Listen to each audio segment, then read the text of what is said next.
Teremos agora a apresentação de Bill Coutinho, CTO da Dextra, que falará sobre os 7 passos para evitar o dilema do inovador. Obrigado. Boa tarde para todos. Prazer estar aqui. Bom, eu vou falar sobre o dilema do inovador e como que a gente pode fazer para evitar cair nessa armadilha. Bom, meu nome é Bill Coutinho, como foi falado, eu sou o CTO da Dextra, eu também faço o papel de Head of Innovation, ou seja, eu trago inovação para a empresa e para os nossos clientes. Bom, o que é o dilema do inovador? Então, eu vou falar um pouquinho, conceituar um pouquinho o que é o dilema do inovador e, a partir daí, eu vou dar algumas sugestões de como a gente escapar dele.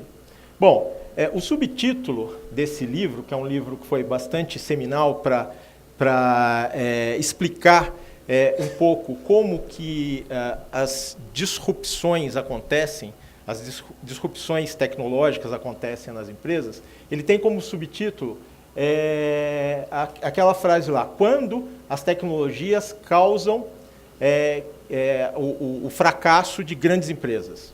Tá? E aí tem duas questões.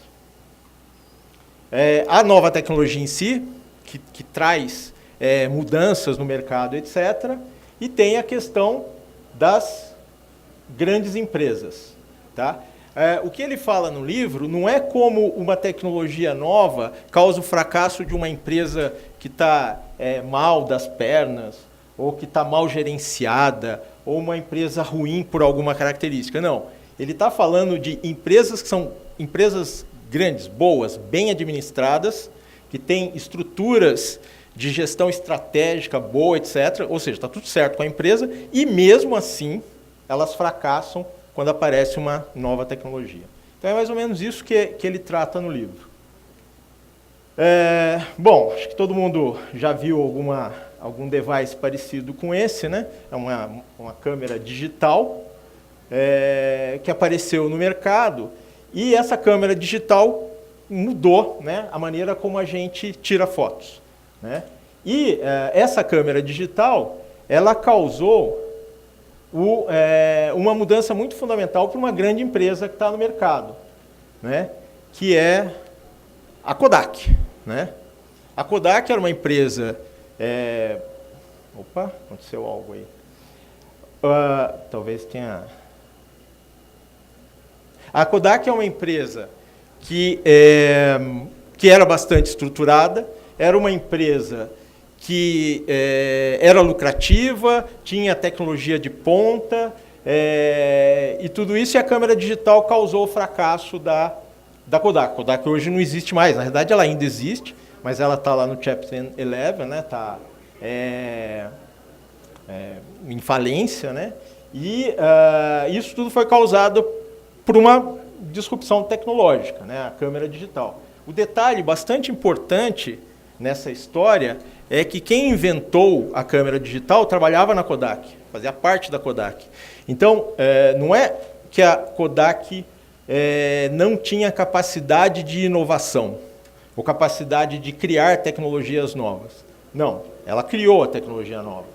Ela criou a tecnologia nova e foi essa tecnologia que matou a Kodak, que foi criada lá dentro. Por que a Kodak, mesmo sendo bem gerenciada, não conseguiu aproveitar essa tecnologia e dar o próximo passo para ser a grande empresa de câmeras digitais do mundo? Né? O que aconteceu com a Kodak? Esse é o dilema do inovador. Quer dizer, a empresa é bem gerenciada, tem capacidade de inovação, mas não aproveita essa inovação para transformar o negócio. Bom, outro exemplo que é bastante conhecido, Netflix, que também causou uma disrupção no mercado, né? E a empresa que ele tirou do mercado, todo mundo conhece a Blockbuster, né? Aí tem uma foto aí bastante interessante, né? Essa loja está fechando. E embaixo está escrito, só essa loja que está fechando.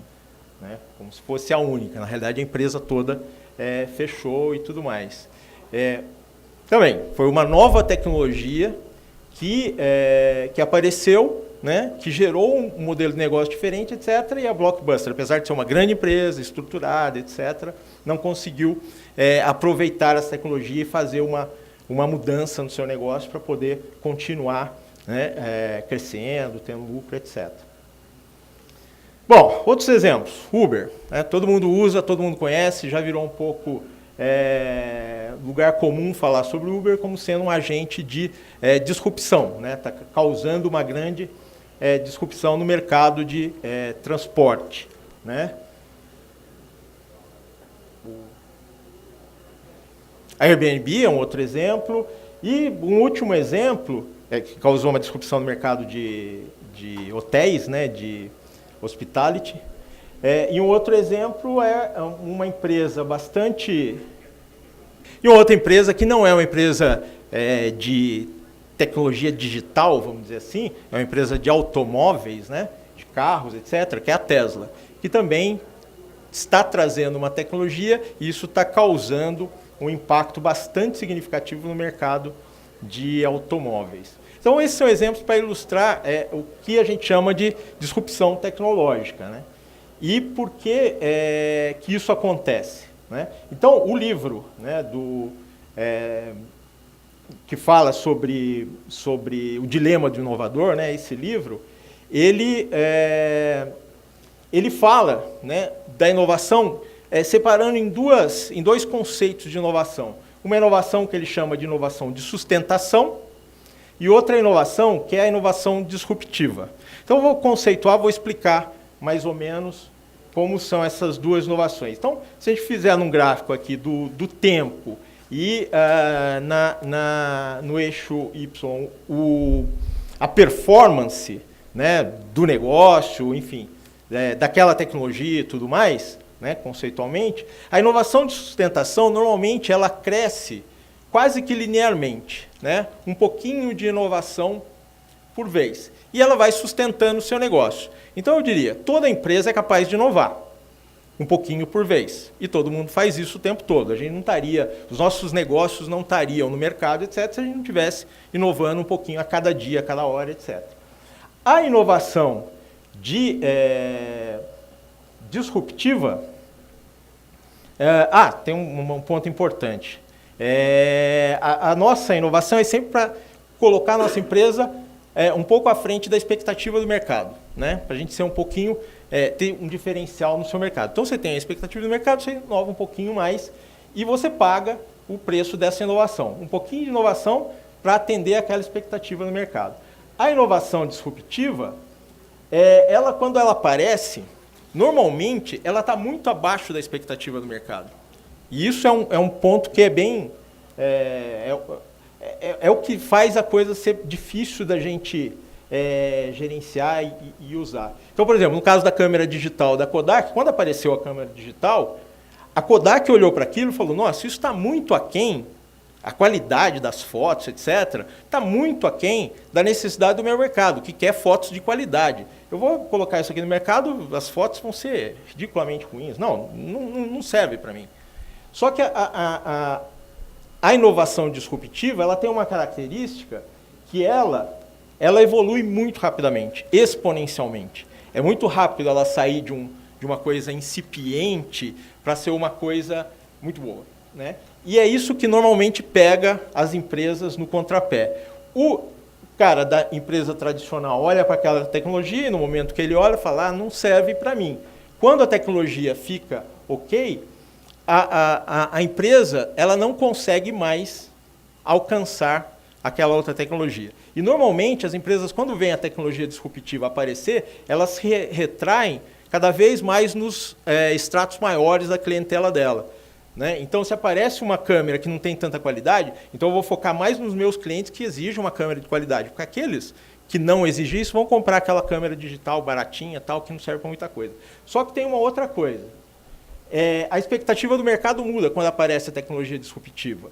Quando apareceu a câmera digital, a conveniência do digital, de você não precisar revelar foto, de você poder ter a foto imediatamente ali na tua mão, etc, etc. Essa conveniência passou a ser um fator muito mais importante do que a qualidade no momento que você tira. Isso ampliou muito o mercado de fotos, né? Quer dizer, hoje todo mundo tira foto com muito mais facilidade, muito mais tranquilidade. Então a expectativa mudou. E nesse ponto, a Kodak já está abaixo da linha de expectativa do mercado. Isso tirou a Kodak do mercado.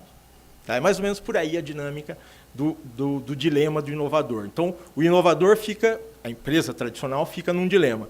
Eu adoto uma tecnologia que está incipiente e brigo com a tecnologia que eu já tenho, que está no meu mercado, que dá meu lucro, ou eu aposto nessa tecnologia nova e vamos ver o que dá. E é esse vamos ver o que dá que acaba sendo muito difícil de ser gerenciado. Tá? Então, a inovação de sustentação atende às necessidades atuais. Se eu perguntar para o meu cliente o que ele quer, ele vai dizer, eu quero isso, isso e aquilo. Então, eu inovo nessa direção, perguntando para o meu cliente hoje. A inovação disruptiva atende necessidades futuras, de alguém que nem é meu cliente ainda, ou que talvez seja meu cliente, mas ele não sacou ainda que ele precisa daquela outra, aquele outro atributo que ainda não existe, por exemplo, a conveniência de uma foto digital. Então, mais ou menos essa é a dinâmica. Então, tem a câmera, e se a gente for ver no próximo, a inovação nunca para. A câmera digital já não é mais a coisa, né? A gente já tira foto de celular. Então, o celular foi os smartphones foi uma inovação disruptiva com relação à câmera digital. Câmeras digitais hoje são nicho também, né? Quem compra uma câmera digital é para tirar uma foto com uma outra qualidade, etc. Virou nicho. Tá? Então isso nunca para. Ou seja, a gente não pode parar de querer olhar para a tecnologia e continuar nessa caminhada. Bom, em 2011, mais ou menos, esse cara da foto aí, o Marc Andreessen, que foi o cara que inventou o browser que a gente navega hoje na internet, etc., ele escreveu um artigo muito seminal falando por que o software está devorando o mundo. Esse artigo explica um pouco o porquê que a tecnologia, o digital que a gente chama hoje, está atropelando todas as empresas, está causando disrupção em todo momento. Então, de fato, software é o grande fator de inovação disruptiva nos mercados hoje. Então, esses exemplos que eu dei, todos eles envolvem, de alguma maneira, software. Né? Software, tecnologia, digital. Então, é isso. Né? Por que software está devorando o mundo? Né? Então, a grande transformação digital se dá a partir de software, a partir de tecnologia e software embarcado nos negócios. Né? Quer dizer, o negócio passa a ser tecnologia. Né? Não só a parte, digamos, a operação do negócio tradicional, etc., mas a tecnologia é o negócio. Né? Cada vez mais isso é verdade. Então, o que a gente chama de transformação digital nada mais é do que a gente inovar nos nossos negócios usando software. Né? Usando software para isso. E essa evolução é potencialmente exponencial. Quando a gente coloca software na jogada, a maneira como software pode alavancar o negócio, a gente está falando aqui no painel anterior de machine learning, a gente estava falando de outros tipos de tecnologia que chegam, né, do móvel que chega na mão do cliente, você tem acesso, isso tudo pode alavancar o seu negócio de uma maneira exponencial. Né? Rapidamente você pode transformar o seu negócio se você alavancar o seu negócio com software. Tá? Então eu vou falar agora de alguns passos, né, que na realidade não são grande novidade do ponto de vista de processo e tudo mais. Já tem muita gente que faz isso no mundo, né? Que na realidade a gente tem que aprender com eles, que são as startups. Então, na realidade, o que a gente vai falar aqui é a gente aprender um pouco como as startups de tecnologia, do Vale do Silício e tudo mais, como elas fazem. Na realidade, a gente tentar emular um pouco nos nossos negócios a maneira como as startups trabalham. Então, primeiro passo. Né? Isso é um pouco didático, esse negócio de passo a passo, mas é importante para a gente ir construindo a coisa. Primeiro ponto é abrir espaço para a inovação no negócio. Tá? Como é que é o que é esse espaço? Eu estou falando de espaço, pode ser alguma coisa física, né? Ter uma sala, né? Onde as pessoas possam trabalhar, etc. A gente teve um Um caso que foi falado aqui de manhã, que é o caso do Magazine Luiza, que criou lá o Magazine, o Luiza Labs, né? Isso foi o espaço que eles criaram para inovação. Esse espaço tem que ter várias características que são um pouco diferentes dos negócios tradicionais. Primeiro, tem que ser, quem está trabalhando nessa inovação, nesse espaço de inovação, tem que ser um time multifuncional, sem silos, sem barreiras. É gente de marketing, gente de negócio, gente de TI, de tecnologia, de todas as áreas da empresa, com ideias, gente nova na empresa, gente antiga de empresa. Quanto mais diversidade, melhor. Quanto mais você mesclar coisas nesse time. Por quê? Porque ninguém consegue ver tudo que se passa. Sempre a gente tem alguns pontos cegos. Então, quanto mais diversidade você tiver, inclusive diversidade mesmo, de gênero, de tudo. Quanto mais diversidade você tiver, menos pontos cegos você vai ter. Você vai enxergar mais coisas, você vai ver melhor os cenários. Por quê? Inovação é sempre muito... É quase que inesperada quando ela acontece, né? Você tem que olhar e, de repente, alguém tem um insight, as coisas acontecem dessa maneira. Então, quanto mais diversidade, melhor. E um outro ponto que é importantíssimo é proteger esse time de inovação do business as usual. A operação do negócio pressiona para você resolver coisas com quick fix, né? Aquela coisinha lá que você vai lá e resolve, põe para funcionar e está tudo certo. E vamos que vamos, né? Você tem que isolar um pouco o seu time disso, porque senão ele vai resolver aquele problema, senão ele cai na inovação de sustentação, percebe? Quer dizer, precisa fazer alguma coisa lá, pô, alguém tem uma ideia? Vamos, resolve. O que o meu cliente está querendo hoje? Isso. Resolve. E aí a inovação disruptiva, a coisa que vai transformar o negócio, não acontece. Então o primeiro ponto é esse, isola. Tenta deixar esse time mais a parte do business as usual, né? Até assim, no caso do Luiza Labs, né, não sei se ele mostrou alguma foto, mas o ambiente é completamente diferente, tem outro tipo de decoração, é uma outra dinâmica, outro tipo de gente, para criar mesmo uma coisa diferenciada. Segundo passo, que também é bastante tricky, né, crie um fundo de inovação. Esse é um ponto importante, porque as empresas são muito estruturadas, principalmente as empresas bem gerenciadas, elas são muito estruturadas na base do orçamento, orçamentação, o budget e tal, e tudo tem que ter o ROI e não sei o quê, tudo, os projetos e tal. E no caso da inovação, se você usar as estruturas tradicionais para fundear, para dar o fundo, né, o orçamento, para esse time de inovação, vai ser um pouco complicado. Né? Porque você vai perguntar, não, mas o que você vai me entregar? E aí o time vai falar, veja bem, né? A gente vai aqui inovar. E vai ficar um negócio, vai ficar uma coisa meio ruim. No final das contas, alguém vai bater o martelo, não, enquanto você não vier aqui me provar que eu vou ter um resultado A ou B, com ROI, com projeção de não sei o quê, cash flow, aquelas coisas todas, eu não ponho dinheiro nisso aí. E que é uma maneira que os negócios fazem mesmo, assim, é razoável, né, que se faça dessa maneira. Mas com inovação, as startups não são fundadas dessa maneira, né? Então a gente tem que pensar para esse time como um investidor em startup, né? Você está investindo em alguma coisa que tem risco, mas pode ter um impacto grande. Então olha para o impacto que isso pode ter para o seu negócio. Será que isso vai gerar um impacto que vai transformar o meu negócio e eu posso sair de uma possibilidade, no caso da Kodak, né, de falir para ser uma empresa lucrativa novamente, ou no caso da Blockbuster, imagina.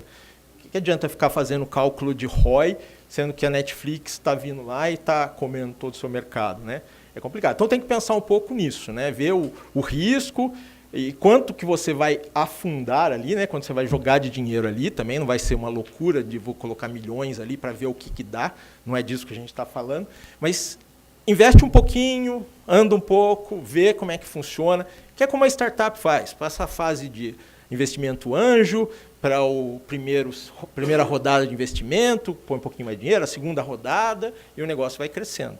Essa é a cabeça que a gente tem que ter. Terceiro passo inovação tem técnica, tá? Não é simplesmente tá lá e ficar todo mundo viajando, não é essa a ideia, né?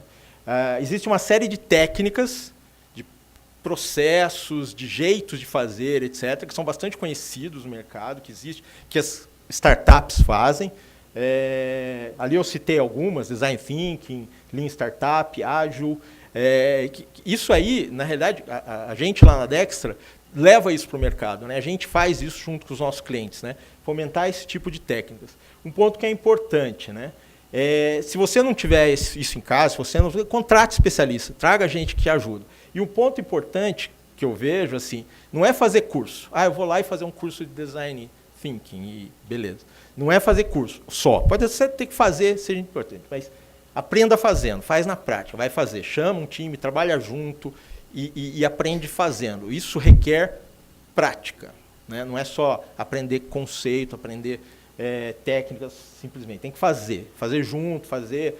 E aí, possivelmente, esse time não vai dar resultado na primeira vez, na primeira inovação, pode ser alguma coisa meio, né, sem muito impacto e tudo mais, mas da segunda à terceira vez a coisa vai aumentando de tamanho. O resultado que a gente consegue com essas técnicas é muito grande. Isso vai muito, isso é muito diferente, a maneira, né, essas técnicas de trabalhar é muito diferente da maneira tradicional de fazer lá um planejamento estratégico, depois um plano de não sei o quê, e vai, faz esse PMI, etc. É muito diferente, né? Normalmente você trabalha com descoberta, com experimentação, com ciclos curtos, com entrega, põe para jogo, vê o que dá, colher feedback, etc. É uma maneira de trabalhar muito diferente e muito eficaz, dá resultado.